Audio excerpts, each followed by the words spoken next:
In this episode, we are going to look at how to take a pre-trained model like BERT and fine-tune it for classification tasks like sentiment analysis. So let's jump into the notebook here. And the first thing I want to say is that we will be using DistilBERT. And as we said in the previous episode, this is a much smaller version of BERT, but it retains pretty much the same performances. So it makes it extremely convenient to use as a model that we can fine-tune for a specific task. Now, something we haven't really discussed in the last episode, because honestly, it was already quite long and I couldn't really fit in, is the concept of distilling a model. So this is also known as knowledge distillation. And very quickly, this simply means that we take a larger model that we call a teacher model, and then we make a smaller model and we train the smaller model, which we call the student model, to essentially mimic the larger model that we have pre-trained. And this knowledge distillation technique is widely used in production environments. Even if you look at ChatGPT, Gemini, and all of the production models like Copilot that Microsoft provides, I guess what's actually powering these production solutions are distilled versions of the larger GPT and Gemini models. Because in practice, it would be quite inefficient to run huge models at scale. And if you want to know more about DistilBERT, you can just check the original paper from the HuggingFace guys from 2020. They go into all of the details of how they achieved this performance and how they evaluated this. And you can see that they specifically talk about the knowledge distillation technique. Okay, so let's do our imports here. So we are going to use all of the libraries that we already know, pandas and torch, but there is a new library here that we're going to use to load the pre-trained BERT model. And this library is the Transformers library from HuggingFace. This is one of the most widely used libraries when it comes to language models based on transformers, as the name says. So it's quite important to be exposed to it and understand how this works. Now, we are going to start by preparing the dataset, and that's pretty much the same as any other dataset that we have prepared. I'm using a dataset of restaurant reviews from Kaggle, and I have simplified this dataset and saved it in my repository into a very easy to parse CSV file. So we're going to use pandas as usual to load this dataset and map the sentiments of the reviews in the dataset to negative, neutral, and positive from the number 0 to the number 2. So we have this rating column, and we can take a look at what this looks like. And essentially, we simply have the text of the review and then the rating of the review. Now, this happens to start with reviews which are all positive, but you will find also obviously negative reviews. Actually, the next cell shows how many reviews we have for each class.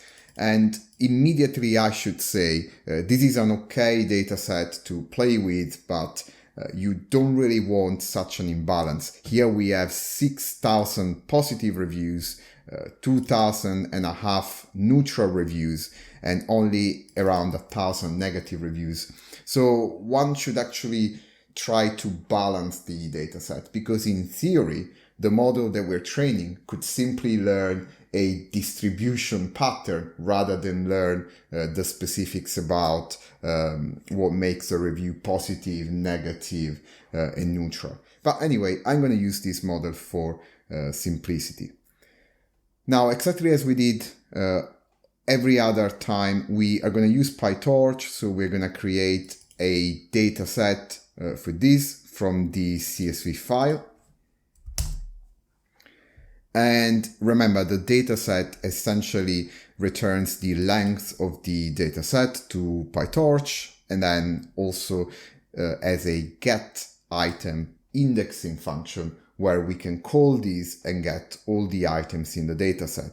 So what we are going to do here, very simply, we're going to take this review text, which is essentially this part over here, and we are going to pass it to the BERT tokenizer.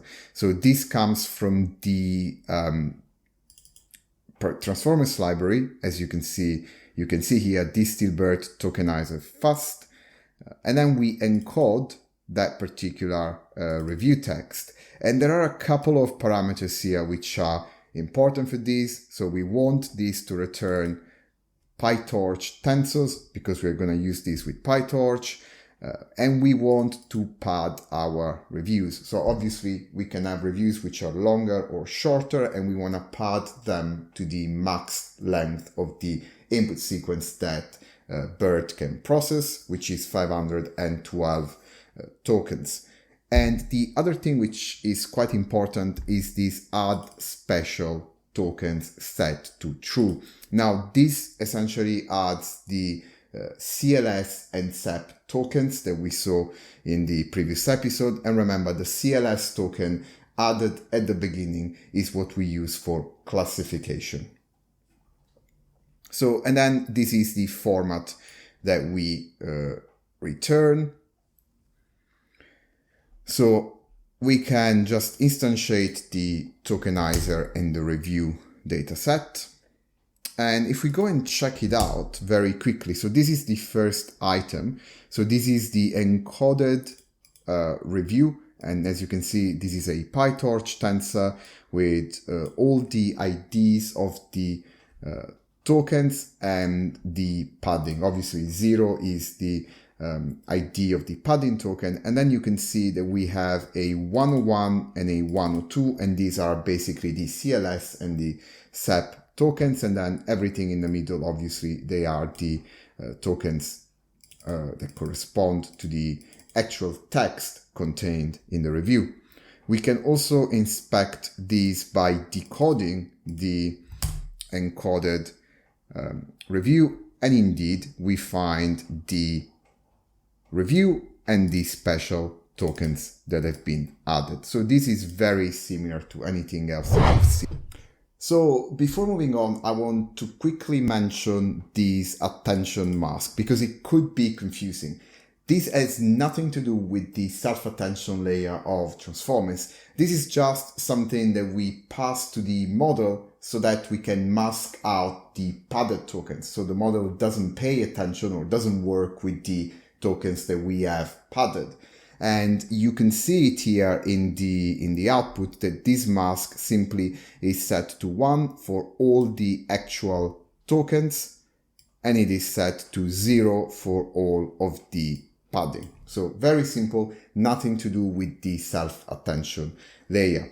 And I should also mention that the reason why we are padding tokens is because later on we are gonna work with batches during training, and so we need to make sure that everything that we pass to the model, all the batches, have got input sentences of the same length, and that's why we need to pad the tokens. So now we can proceed by creating the Dataloader and the random split between training and validation sets using the random split function. We're going to do an 80-20 typical split, and then we create the PyTorch data loaders from the training sets. Here I'm using a batch size of 16, and obviously the train data loader is set to be shuffled every time we sample a batch from the data set, and we can take a look at the number of batches in each of the loaders. There are around 500 batches that we're going to use during training, and then for testing and validation there are 125 batches. So now we can go into creating the actual model that we are going to fine-tune. As we said, for encoder-based models, we take the base pre-trained model and we add layers at the end, which are specific to the task that we want to perform. Now, for sentiment analysis, we're simply going to add a classifier layer that's going to take the input and map it to either of the three possible sentiments of a review: positive, negative, and neutral. And then we're going to pass these obviously to a softmax to obtain the probability distribution of these tokens. As we said, the other thing that we want to do, or the input to this particular additional feed-forward layer that we put at the end, is going to be the CLS, the classify token. So let's see how to implement this. So we have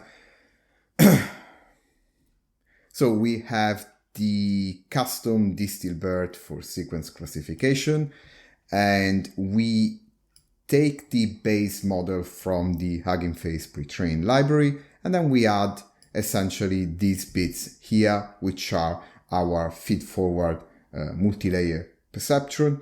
So you can see that the first layer here takes the output of DistilBERT, the hidden size of DistilBERT, which is 768. So just to clarify, it would be this individual output hidden representation. That's the size of that hidden representation that goes into this as input.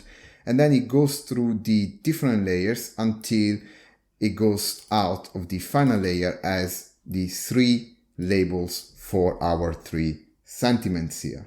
And in the middle, we also have a dropout. We use dropouts very, very often in real applications for regularization. And if you look at the forward pass, you will see that obviously we have a ReLU activation function in the middle. As usual, we want to use an activation function so that we don't just get a line, but we add non-linearity to this. Now, what I want to do, let's instantiate this, and very quickly I want to show you, after we create the model.